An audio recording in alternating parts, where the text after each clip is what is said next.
Hello chickens and welcome back to my YouTube channel. I'm pregnant. Honestly, if you asked me last year if I ever thought I would even be doing this video, I would have said no. I was down so bad, I really did think I was never going to be a mum and I would never have a successful pregnancy. Fingers crossed it's been successful so far. And now I'm doing a Q&A for you all, which is just mental, and it does show how much things do change and you can be so wrapped up in your like moment and what's going on, especially when it comes to like trying to conceive, because that world is so unpleasant. It can really get you in the mindset that it's just never gonna happen for you. I can't say that it's been a ball. I can't say that I'm sat here like, I'm pregnant, like, because it's just not. I can say it with a smile on my face and I feel like moments of joy. But yeah, a lot of them I'm kind of faking it till you make it vibes, because I don't want to remember this pregnancy if hopefully it does go the right way. I don't want to remember it thinking I was miserable the whole time and I didn't want to speak about it. And yeah, I don't want to remember it being awful. So I'm really trying to push myself to say it with a smile on my face. You might be able to sense that it's a little bit uncomfortable for me still. That's why I didn't bring this Q&A out as quickly as maybe other people would have, because to be honest, I was still scared and I thought, I can't answer questions. Me? Answering questions about pregnancy? I can't do that. Because I just felt like a fraud, like I felt like it was going to end at some point, because you just do feel like that when you've had miscarriages. And especially with me, I've never actually had a successful pregnancy. So like my only experience with pregnancy is that it ends. So for me more so, it's really hard to let go and trust my body that things are going well. But I've had 15,000 scans and things are good. So I thought, why not get into the fun things like a Q&A? And also like with Instagram and TikTok, maybe TikTok more, but I don't really use it that much. It's really hard to like sit down and actually answer your guys' questions. Obviously a YouTube vlog, that's perfect because I've got a fat old list of questions and we can just go through them and you can find out all about my journey, what I've done differently this time, and all the juicy good stuff. So I picked out all the questions that I'm happy to answer, wrote them in my notes page, and let's just go through them together. I've got a matcha. Tell me why it's in a Halloween cup that says boo on the front. Oh, not on the white seat. Why did I buy a white seat? Me, Izzy Rogers, like, come on. Right, anyway, let's start the Q&A. First question, and this was asked by so many people in that Q&A box. Am I going to find out the gender? Now this answer might shock you because I'm a content creator and I feel like content creators are the ones that started the gender reveals. No, the answer is no. I'm not going to find out the gender, I don't think. I keep saying I don't think. I know that I'm not going to find out the gender. I've always said my whole life, I don't get why people find out the gender, because it's the one thing in life, the one secret in life that like no one knows. Obviously your scanner, whoever scans you, will know in the moment, but like in terms of like friends, family, like all your loved ones around you, it's the only time in life where there's like a genuine surprise for everyone you love in the room. And I think that's so special. And I don't know, I also think like, not to shit on gender reveals because I think they're so cute. Some of them are so like, some of them are weird as hell, I'm sorry, but like some of them are really lovely and intimate and sweet. But like, there's something in my mind that's like, sort of popping a balloon and seeing a little pink or blue confetti scatter is gonna have nothing on me popping that bad boy out me minge, holding it up like Lion King and being like, it's a girl, it's a boy. Like, I don't know why. Maybe that's just like in the movies, I've like convinced myself that it'll be like a Mufasa moment. Mufasa, is that his name? Actually, I think that's the evil one. I don't know, I imagine it like a Lion King moment, and I'm like, I just think confetti flown in the air just doesn't compare to that. Like, also another reason why I've always thought I wanted to like keep the gender like just a secret for everyone until the moment is because I love all of the conversations and the questions and the, is it this, is it that, like before. And I feel like if you find out the gender so early, it's like, yeah, it's a girl, her name's Susan and she's gonna be a lawyer. Do you know what I mean? It's like, things are done too quickly. Like, I know what they're gonna be, I know their name. You know what I mean? And I just feel like that might make it, I don't know, go slower when I feel like I know them already. Like, I kind of wanna live in the joy of like not knowing who they are, like not knowing what their future is going to be, or like, I don't know, like what kind of mum I'm going to be. Am I going to be a boy mum? Am I going to be a girl mum? Like, I just love all the questions and the conversations, and I'm soaking them up. And maybe it's because I'm really into surprises. Like when someone surprises me and it's an authentic surprise that I don't know why, I am so like overjoyed by it. It's one of the things I love. Like when Lou surprises me and my family and my friends, like it has something in my heart being surprised and actually not knowing about it. This is how much like us as a family love surprises. My parents would leave as a child our Christmas presents unwrapped in their bedroom, just in like the bags they brought them in. Would I ever go in and look? No, I wouldn't look.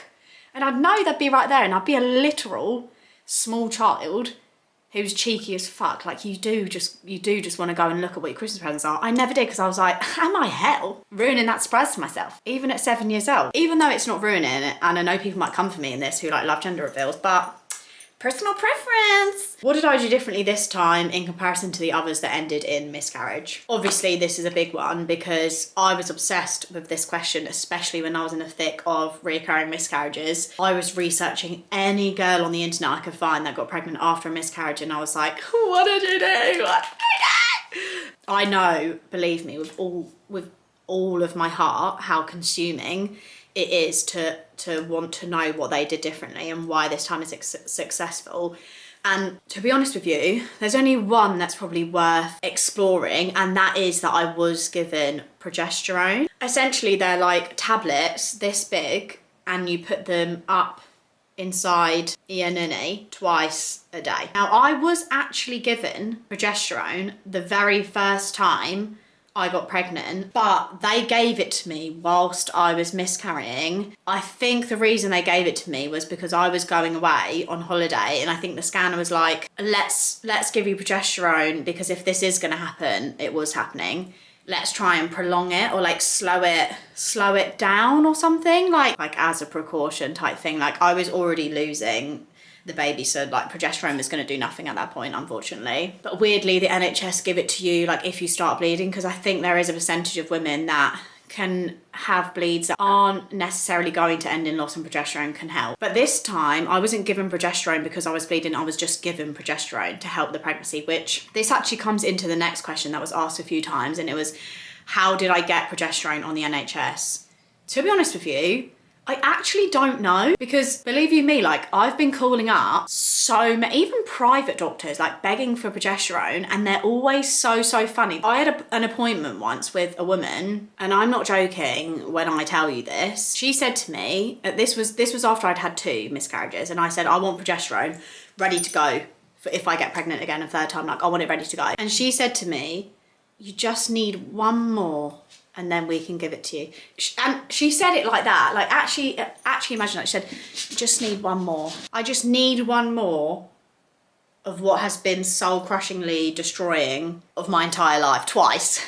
I just need 1 more. The way miscarriages are dealt with in the NHS is shocking. So I was under the impression when I got pregnant this 3rd time, progesterone was not on the cards for me, because I was told literally, you better hope for a 3rd so you can get it. Like that was the vibe that they were giving me. I honestly believe I got lucky with a really lovely, understanding person who done my scan. Because obviously when I found out I was pregnant, I got an early scan based on my history. And I don't know if the woman in the scan room, I mean, I was sobbing my heart out in there, and my full body was shaking. I don't know if she could just tell that this is something that I needed, and whether she'd done that and you weren't allowed to do that or weren't really recommended to do that. That's the vibe that I kind of got from her. I got that maybe she was just like a lovely woman and thought, I'm just going to give it to this girl. Another question that came up quite a lot, which I was so interested in when I was in this phase, which is any tips for TTC, so trying to conceive. This one is hard because I do believe that every single woman on this planet and man is totally different and individual and unique, and their stories about getting pregnant, the times it took, the things they did,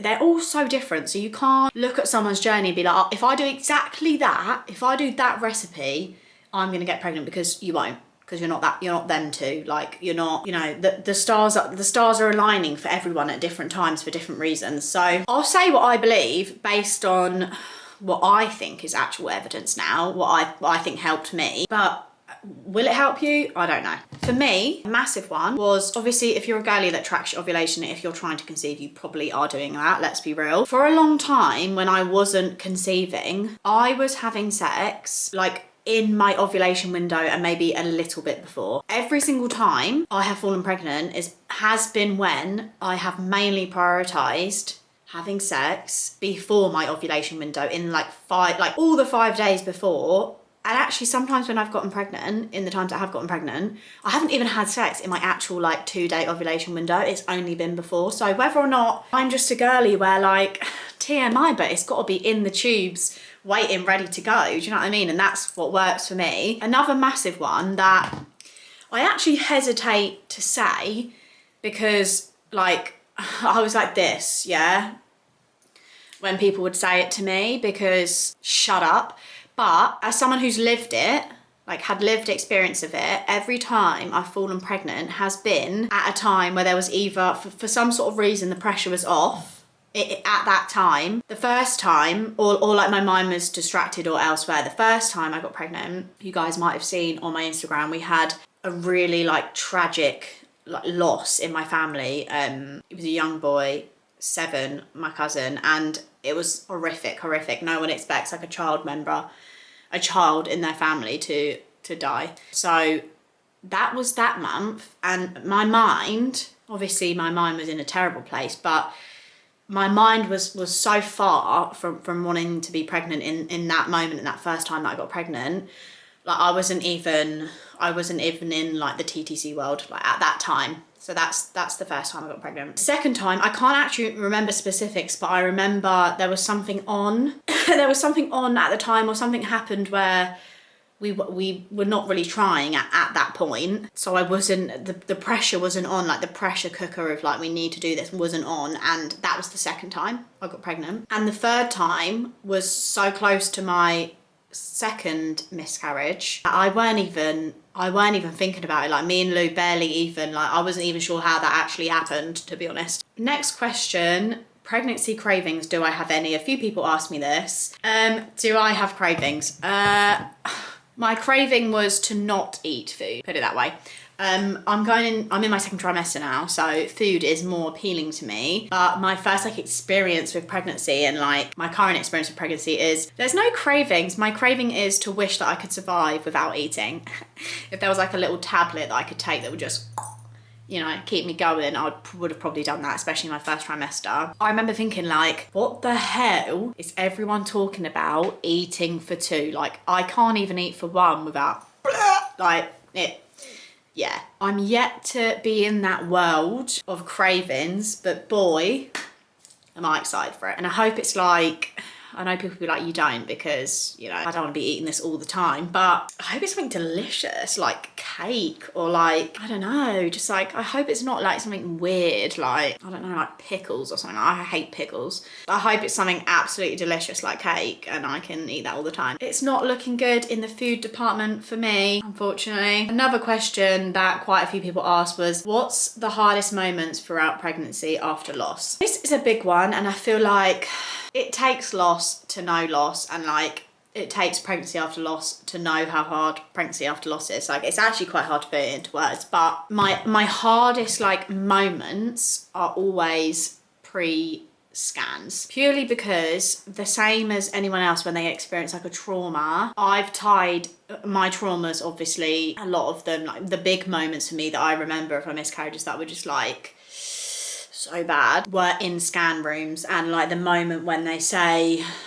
you know, feel myself getting all whew, even just thinking about it. But yeah, them moments, I don't think people actually understand how bad them moments are unless they're in the room and there's someone sitting there telling you like this isn't good. That was really hard for me because obviously in the beginning you want to have all the scans all the time because you're scared, but you think every scan's going to end the way the other scans did. The way that before scans my body would like actually go into like a trauma response. I'm not even joking. Like I would go absolutely mute. Lou would be talking to me half the time and I'd be like, I physically, like I don't hear you. Like I don't actually hear you speaking right now. Like stop with the talking. Like it's that kind of vibe. I'm getting a little bit more comfortable now because I've experienced some good scans. Before I'd never experienced a good scan, like never in 2 pregnancies have I had an actual nice scan. My brain is like slowly rewiring and recognizing that it can be good, which is helpful. But I would say, yeah, if you're going into pregnancy after loss, depending on what your big traumas are, they're what's going to be the hard moments. Another like big sort of trauma for me was wiping, because obviously usually for women that's like the first sign, and that was the first sign for me. And I just remember that being so bad. Every time I wiped, I'd be like analysing what that was on the tissue when I was in active miscarriage without knowing. And it's just such a horrible experience to be seeing essentially, like, I don't want to say bits of them, but like you're seeing your dreams on a tissue paper. So going to the toilet for me is a trigger. Every time I wipe still, one other thing that's hard is after loss, the sparkle and the joy sort of it's just not there. Like, it's not the same. And I find that really hard to accept, especially the natural jealousy that I feel towards women who haven't had a loss, and like they have that feeling that I had the first time I was pregnant the whole time. Because that is like, when you're not aware of loss and you're not in that world of loss and you don't ever experience loss in your life, like that, I'm sorry, that is magical. Like, go you if that's like your path in life, like you're winning. And I'm jealous of you, and I'm so jealous of that, because like it's such a beautiful thing, and it just, loss taints it, and the joy isn't there. But I'm not going to be really negative. I do think the joy will slowly, it's like a ladder. I think I'll slowly go up it when I get all the signs that things are okay, like throughout the whole thing. I think I'm going to be slowly tiptoeing my way up a ladder of joy. I don't think it's going to be joy. Well, it isn't joy from the get-go, but I'm okay to be on the ladder. That's my path that I've been given.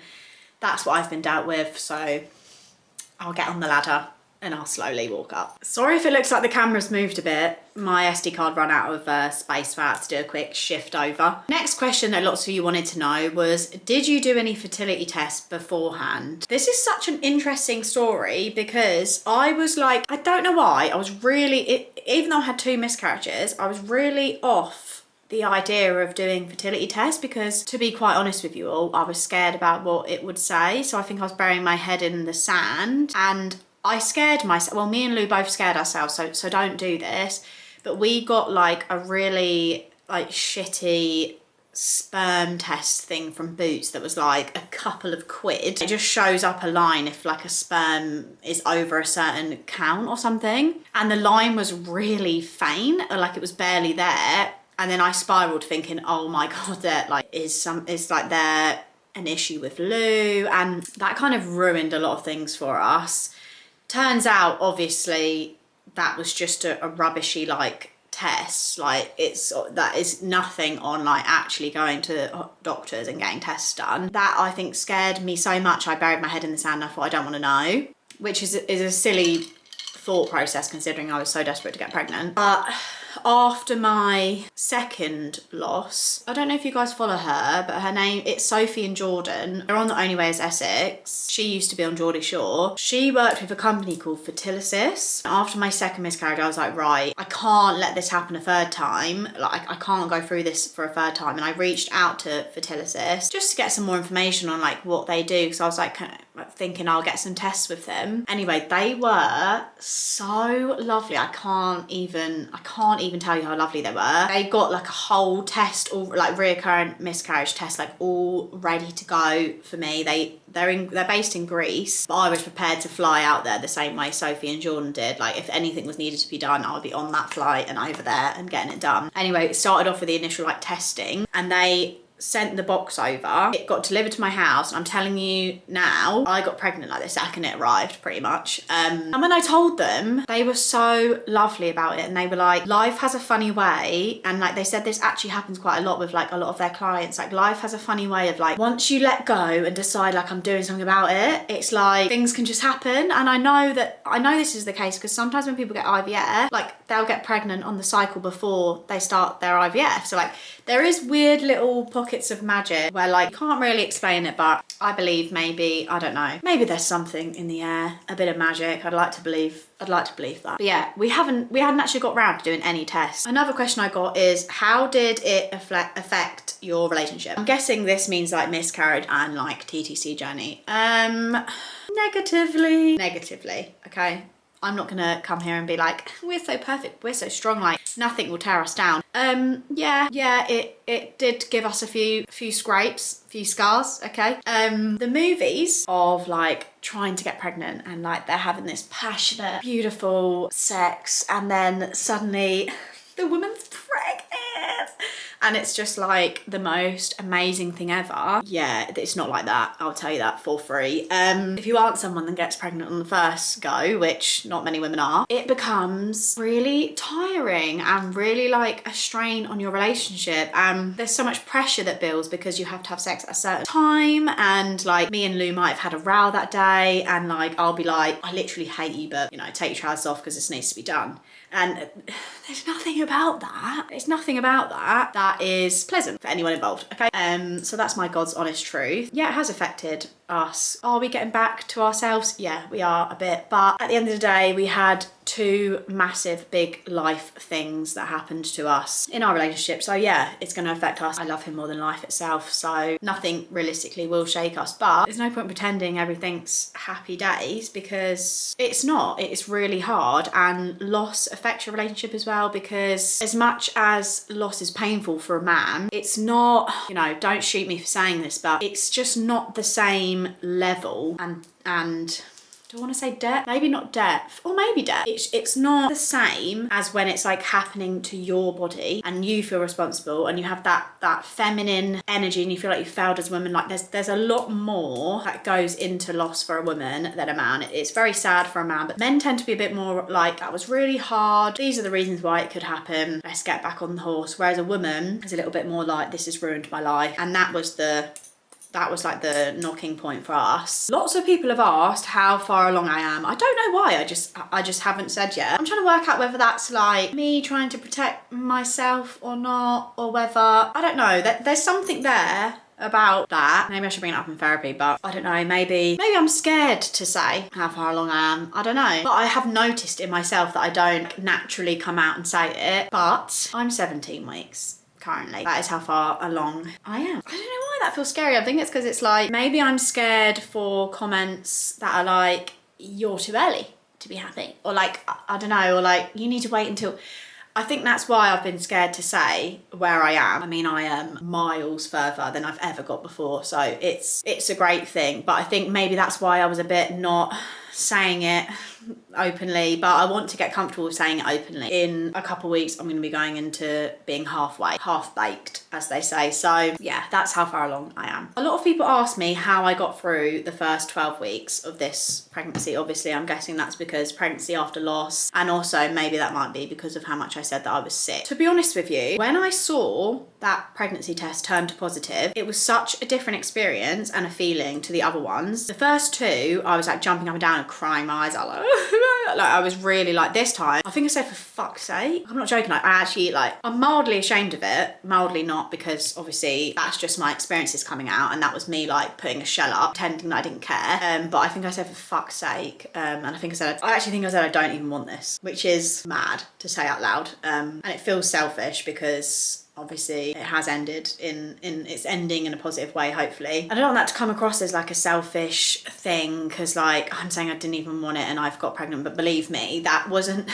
saying I didn't want it. My body was saying I didn't want loss again. Is what I've worked through with my therapist and stuff. That's why that reaction was that way. Why I said, for fuck's sake, because my mind said, you're going to lose this is going to be awful, this is not what you want. And I think this pregnancy was so different in the fact that I turned into a like genuine like stone. Like I was like a stone. I'm not normally a stone. Like I'm such a soft, like emotional, cry every 5 minutes kind of person. I'm not joking. I was like this. Lou like kept wanting to talk about it and I'd be like, shut up. Like, I'm not, it's horrible to look back on, it's horrible to admit, but like I was like, I don't care, shut up, I'm not talking about it. Like before, I don't know, I think my body was like, I don't know, maybe my body knew this one was gonna last inside somewhere, and I had to pull this stone maneuver to get through it, and I really do believe that. I think the stone was needed. And then also I started to get so sick that I actually just didn't care about anything else in life and in the world, and I couldn't even deep things. I couldn't deep like all these deep thoughts that I wanted to deep because I was just like my head in a toilet bowl thinking I was going to die.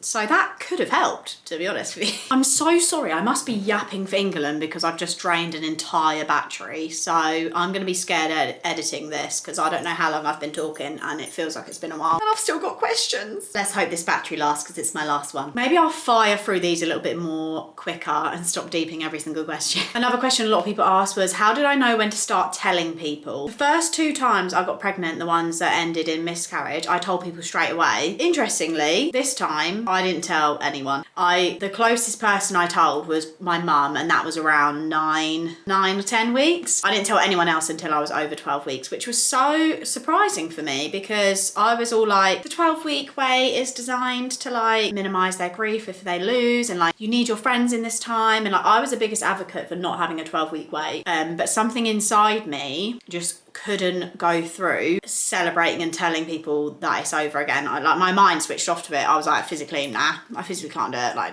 I can't do it again. So this time I waited. So someone asked how long was my TTC journey each time. This again is something that I've not really spoken about online, but I'm happy to share like the dates and everything with you and like the time it took for us to get pregnant, because I do think it will help you if you are watching this as a TTC couple stressing about it. It will help you because it's different every single time. And I remember thinking and looking at the girls that was like first time jobbies thinking, I wish I was you. So the first time to get pregnant took almost a year of trying. The second time, 4 months, another 4 months on from my loss. Maybe it was 5 months because maybe we didn't try that first month. I think it was 4 or 5 months. The third one, so this current pregnancy that's currently in a good way, 2 weeks, 3 weeks. So it was the first cycle. After a miscarriage, I used to see girls that was like, I got pregnant on my first cycle after a miscarriage. And I used to be like, that is just a luck that I will never be graced with. And I was graced with it. So it just shows that you can't put a time scale on it because every single one has been completely different for me. It was a year,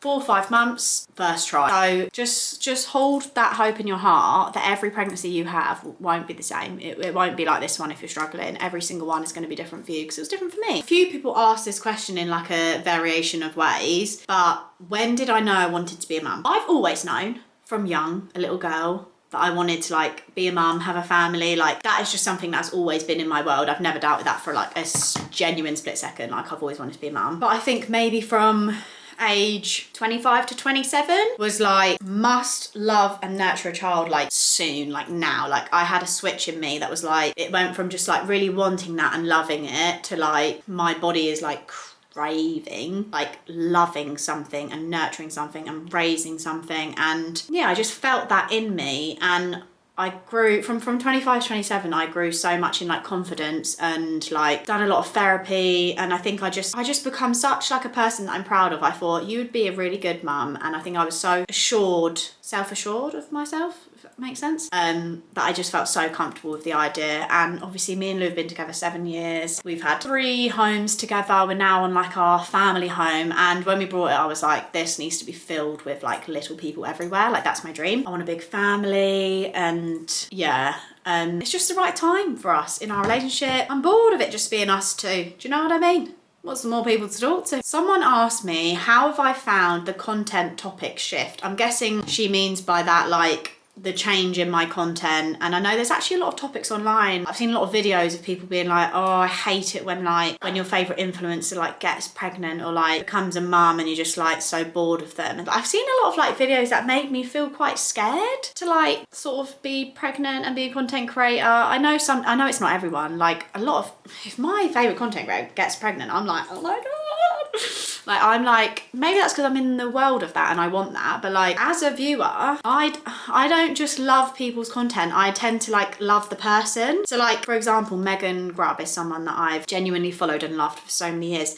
That girl could do like anything or have any phases in her life, and I'm just like, ride or die for like everything she does, because I love her as a person, and that's how I would hope that my like true like followers feel about me. So I think I tried to keep that in the back of my mind, but I was scared, and I was really scared about how my content would change, because obviously like I do body positivity, and like I do a lot about like your body's fine looking like this, and I thought, oh my god, I'm gonna get a bump, like what am I gonna say, like people won't relate to like me anymore. So I've had a lot of like existential crises about it, but I'm just hoping that people will just ride along because they're happy for me, and hopefully if I'm happy in my content, that will show and it'll be good. If people find me annoying, they'll unfollow, I guess, and the people that love me won't. Someone asked me, how long did the sickness last? An eternity. Felt like an eternity. I'm not gonna lie to you, like if you're coming over here to feel better, now's a good time to turn it off. To be fair though, I'm in my second trimester now, and life is bearable now, life is manageable, although the last 3 days I've been a bit, when I've been eating, I've been a bit like, is it coming back, is it coming back? But it was literally the whole first trimester, so like what, 3 months, 2 months of like, puts a bit of food in the mouth, goes like this. You know, I've had practice in breathing if that's needed in labour, believe me, because I've had to breathe my way through some serious chronic nausea. But the light at the end of the tunnel, I would say, for most people that get just like morning sickness and not like the bad, I can't remember the word for it, but it's like a, not a disorder, what is it? Like a illness vibes you can get that will make you sick the whole time. I don't have that obviously because I'm all right now. It usually just is your first trimester, and some people it drips into the second a little bit. Mine is dripped into the second. I'm 17 weeks now, and it's just sort of stopping. So yeah. Biggest fear of becoming a mum. I don't have too many, because I think after all my experiences now, you know, I no longer have this like fairy tale image of like pregnancy and motherhood and it's going to be magic and everything's going to go my way. I don't have that anymore after my experience. So like I'm at a real realistic level where I know it's gonna be hard. I know I'm gonna be in the trenches. I know it's not gonna be magical like we see on Instagram. And I think that has made me feel really solid about it, because I'm like ready for the hardship. However, the one thing that does like, see my heart here, like when I think about it, it's like a little thing that's like in it. And that is the thought of like mine and Lou's relationship like shifting or changing or something, I don't know, not having time for each other, or not like having that love for each other for like a moment, because I know people can go through that, like the roommate phase like that, or like just not being just me and Lou, like having our like moments together, and our like, we're so close, me and Lou, like we are literally like bestest of friends. We laugh all day together, and like, I don't know, he's just like my best friend in the world. And it's like someone saying to you like, you might not be best friends anymore for a bit, like that is like, but hopefully we're strong enough and love each other enough, and the fact that we are best friends, we'll just laugh through it together is what I'm hoping. Someone said, why did you try so soon after your losses? I remember not feeling too bad about trying again. I think some people really have to have a break, and they really like can't manage that. I luckily didn't really have, I had a lot of feelings about what happened, but it wasn't as much like I couldn't try again. If anything, I was like, I was obsessed with the idea of like being pregnant and wanting a baby, so I was ready to jump on the horse quickly, literally, just because it's what I really wanted. So I guess maybe, I don't know, I guess that's a personal thing. Some people need time to heal. My thought was I'm only going to heal sort of when I get what I want. Obviously that's not true. I have healed before I've got what I want. I only got 3 more questions left, so if you're getting like severely bored of me, which you probably are, just to give you a little bit of pep in your step, there's only 3 more. Someone asked me, how do I cope with bringing a kid into an unstable world? This one for me, and I know I've actually seen a lot of videos of people talking about this. My take, I don't think the world has ever been stable, like for realsies. Like if we actually deep it, like we can get very consumed on like our world, our current world right now, and what's going on and how bad it feels. But like if you actually look back in time, there has been so many like situations where I can imagine everyone thought the world was absolutely going to shit. Like all the world wars, they were pretty savage. People were sending their own husbands and children out to be killed.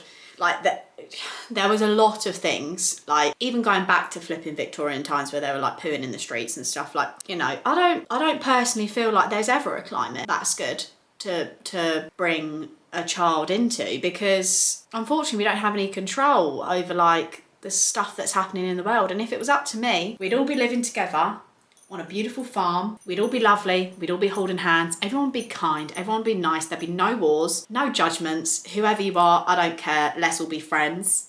let's live together, let's be a village. Like that's sort of my life. That isn't what the world looks like, okay? That's not my doing. If I was, I always go to say president, but it's not, prime minister, whatever. This world would be slay, okay? This world would be slay. So I'm not gonna let them losers dictate my life. These are my thoughts on it. I'm gonna still try and find that village that I'm dreaming of, the happy village. Someone asked, do you have any baby names? I have my girl name, if said Baba is a girl. My girl name's on lock. My girl name's been on lock for years. I'm talking like years. So that's all good.